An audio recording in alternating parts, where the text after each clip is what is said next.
The wind howled like a tortured spirit as I approached Hollow Manor. The grand old mansion stood alone on a desolate hill, its dark silhouette against the stormy sky sending shivers down my spine. It had been abandoned for decades, a relic of a bygone era, and tales of its haunting had circulated in the nearby town for as long as I could remember. I had always been drawn to the mysterious and the unexplained. It was a compulsion, an insatiable curiosity that had led me to become a paranormal investigator. And now, as I stood before Hollow Manor, I felt a strange mixture of excitement and trepidation.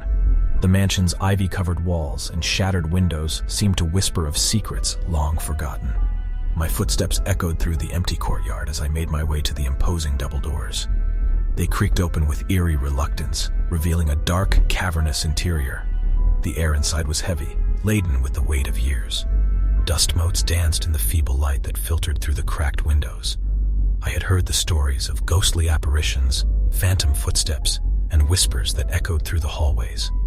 But I was here to uncover the truth, to find a rational explanation for the tales that had plagued this mansion for generations. I cautiously entered the foyer, my flashlight casting long, ominous shadows on the ornate wallpaper. The place was a time capsule, frozen in the past.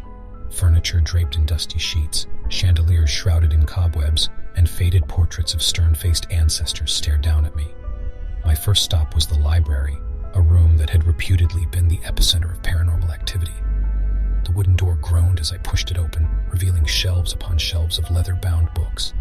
But my attention was drawn to the fireplace, where a single ancient tome lay open. I approached the book, its pages filled with arcane symbols and cryptic incantations. It was a grimoire, a book of spells, and it sent a chill down my spine. Who had left it here, and for what purpose? As I reached out to touch it, a whisper brushed against my ear, too faint to decipher. I turned to see a figure standing in the doorway, a shadowy silhouette against the dim light. My heart raced as I aimed my flashlight at the intruder, but the beam passed through them as if they were made of smoke. "Who are you?" I stammered, my voice trembling. The figure remained silent, their presence an unsettling enigma, and then, with a flicker, they vanished into thin air, leaving behind only a sense of foreboding. I approached the book, its pages filled with arcane symbols and cryptic incantations. It was a grimoire, a book of spells, and it sent a chill down my spine. Who had left it here, and for what purpose? As I reached out to touch it, a whisper brushed against my ear, too faint to decipher.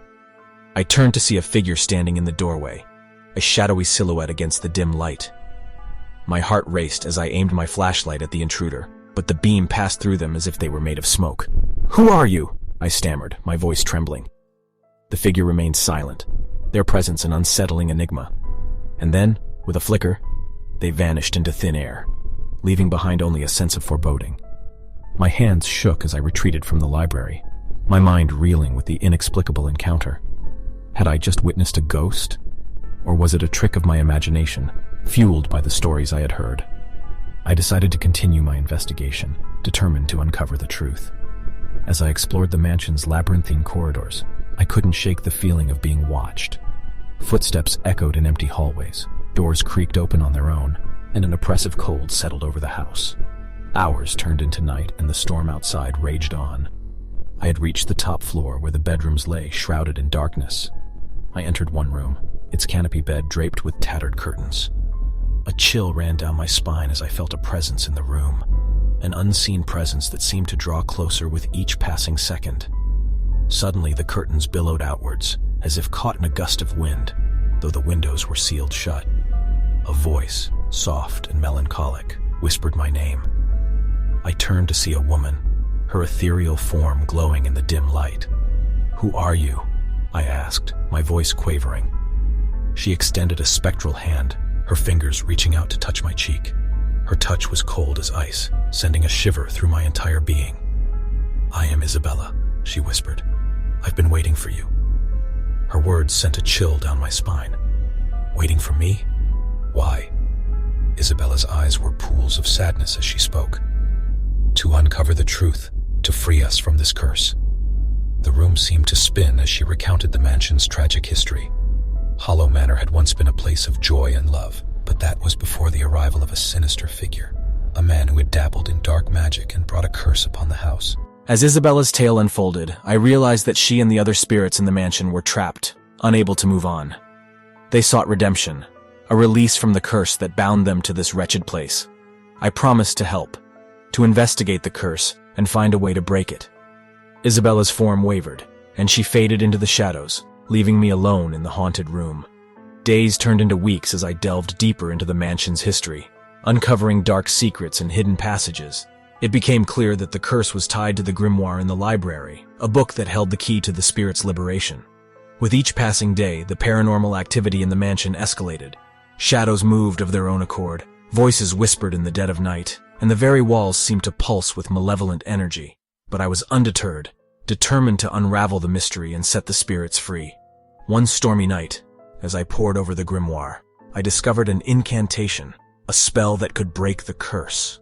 The words were ancient and powerful, and I knew that I had to perform the ritual to save the trapped souls.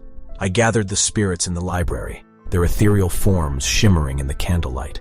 The air grew heavy with anticipation as I recited the incantation, the words resonating with ancient power. The mansion quaked as if it was resisting the spell, but I pressed on. As I uttered the final words, a blinding light engulfed the room, and a deafening roar filled the air. And then, in an instant, it was over. The spirits were gone, their presence lifted from the mansion. Hollow Manor stood silent and still, no longer haunted by the souls of the past. I left the mansion, my heart heavy with the weight of the experience. I had uncovered the truth, freed the trapped spirits, and brought an end to the haunting of Hollow Manor. But the memory of that eerie encounter would stay with me forever, a reminder of the thin line between the living and the dead, and the power of the unknown.